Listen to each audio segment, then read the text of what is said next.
এইবাৰ আকৰ্ষণীয় হৈছে ধুবুৰীৰ যুঁজ হতাশ আজমলে হেৰুৱাইছে হিতাহিত জ্ঞান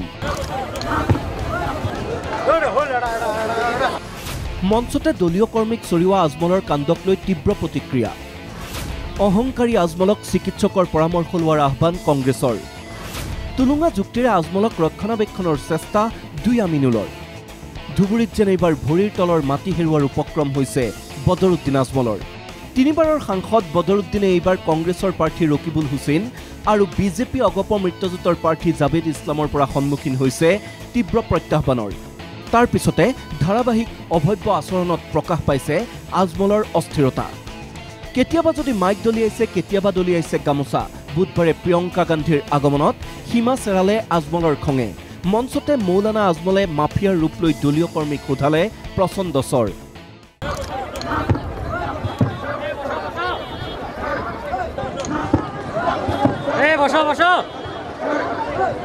কিন্তু ইমানৰ পিছতো কোনো অনুশোচনা নোহোৱা আজমলে সাংবাদিককে কৰিলে তাচ্ছিল্য बोलो खूब बजाओ आज हुजूर ने बहुत गुस्सा किया क्यों किया बदरुद्दीन को गुस्सा क्यों आता है এটা बजाओ ইফালে আজমলৰ গৰ্হিত কাণ্ডক লৈ তীব্ৰ প্ৰতিক্ৰিয়াৰ সৃষ্টি হোৱাত ৰক্ষণাবেক্ষণ দিবলৈ উঠি পৰি লাগিল দুই সেনাপতি ঢিঙৰ বিধায়ক আমিনুল ইছলামৰ অদ্ভুত যুক্তি দলীয় কৰ্মীক ৰাজহুৱা মঞ্চত স্বৰ সোধোৱাৰ অধিকাৰ আছে আজমলৰ তেখেত যেহেতু আমার সুপ্রিমো গতিকে তেখেত আমার যে কোনো কর্মীক দাবি ধমকি দিব পারে আমাকে দিয়ে কিন্তু ভুল হলে গতিকে এইটো একো ডাঙৰ কথা নহয় কাৰণ তেখেত যেহেতু আমাৰ দলৰ শীৰ্ষ নেতা হিচাপে ইয়াত যেতিয়া কিছুমানে অলপ কথা পাতি হুলস্থুল কৰি আছিল তেতিয়া অলপ খং কৰিছে আৰু এইটো তেখেতৰ এইটো অধিকাৰ আছে ইফালে মানকাছৰৰ বিধায়ক আমিনুলে হেনো গুৰুত্বই দিয়া নাই এই কথা কাৰণ না তেখেতৰ মাজত কিবা মিছবিহেভ কৰিছিল সেইকাৰণে তেখেতে খং কৰিছে আৰু আমাৰ দলীয় কৰ্মী আমাৰ অত্যন্ত ক্লোজ কৰ্মী আপুনি সবে জানে আতৰমানত ভাল কৰ্মী তেখেতক নিজৰ লৰাৰ নিচিনাকৈ মৰম কৰে তেখেতক সেইকাৰণে এক থাপট দিছে তাক একো নাই একো আমি সিৰিয়াসলি লোৱা নাই কিন্তু তাৰ পৰিৱৰ্তে নিৰ্বাচনী প্ৰচাৰৰ মঞ্চত দলীয় কৰ্মীক চৰিয়াই ঘুচিয়াই বীৰত্ব প্ৰকাশ কৰা আজমলক তীব্ৰ কটাক্ষ কংগ্ৰেছী বিধায়ক জাকিৰ হুছেইন সিকদাৰৰ আজমল সভ্য আচৰণ নজনা এজন ব্যক্তি বুলি কটাক্ষ সিকদাৰৰ বদৰুদ্দিন আজমল ডাঙৰীয়া ভাষা জ্ঞান নথকা এজন ব্যক্তি বদৰুদ্দিন আজমল ডাঙৰীয়া সভ্য আচৰণ নজনা এজন ব্যক্তি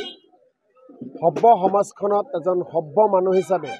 নিজকে এতিয়াও নিজৰ আচৰণেৰে প্ৰতিষ্ঠিত কৰিব পৰা নাই সদায় গৌৰৱ কৰে আৰু নিজকে জমিদাৰ বুলি ভাবে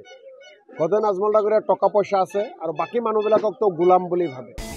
বুধবাৰে ধুবুৰীত প্ৰিয়ংকা গান্ধীৰ সভাত 2 লক্ষাধিক মানুহ দেখি আজমলৰ মাথা গৰম হৈ যোৱা বুলি মন্তব্য সিকদাৰৰ লগতে সিকদাৰে ক'লে এতিয়া আজমলৰ সভালৈ টকা দিও আনিব নোৱাৰি মানুহ যোৱাকালি যেতিয়া প্ৰিয়ংকা গান্ধী ডাঙৰীয়ানীৰ সভাত 2 লাখ মানুহ হল লগে লগে বদৰুদ্দিন আজমল ডাঙৰীয়াই মোবাইলত চাই মাথা গৰম হৈ গ'ল লগে লগে কৰ্মী এজনক যাই মাৰিলে কাৰণ বদৰুদ্দিন আজমল ডাঙৰীয়াৰ মিটিঙত মানুহ নাহে তেওঁৰ কৰ্মকৰ্তাসকলে মানুহক জোৰ কৰি কেনেকৈ আনিব টকা পইচা দি আনিব নোৱাৰি ইউডিএফৰ সভাত মানুহ সেই খঙতে তেওঁ মাৰি দিলে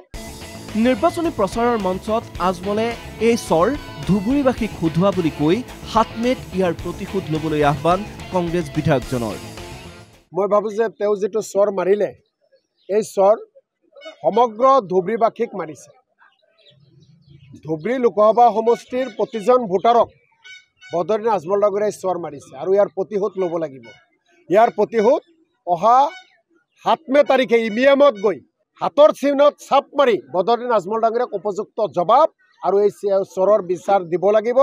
আৰু বদৰুদ্দিন আজমল ডাঙৰীয়াক বিদায় দিব লাগিব এনে উদ্ভট আচৰণ কৰা বদৰুদ্দিন আজমলক চিকিৎসকৰ পৰামৰ্শৰ প্ৰয়োজন বুলি কটাক্ষ জাকিৰ হুছেইন সিকদাৰৰ ইউডিএফৰ বিধায়কসকলৰ আৰু কৰ্মকৰ্তাসকলৰ প্ৰতি আহ্বান আপোনালোকে বদৰুদ্দিন আজমলৰ পৰা অলপ দূৰে দূৰে থাকিব নহলে কোনবা দিন শুনিব যে ইউডিএফৰ বিধায়কসকলকো স্বৰ মাৰিছে লাত মাৰিছে শেৰমান আলী ডাঙৰীয়া তেতিয়া বদৰুদ্দিন আজমল ডাঙৰীয়াৰে সমৰ্থক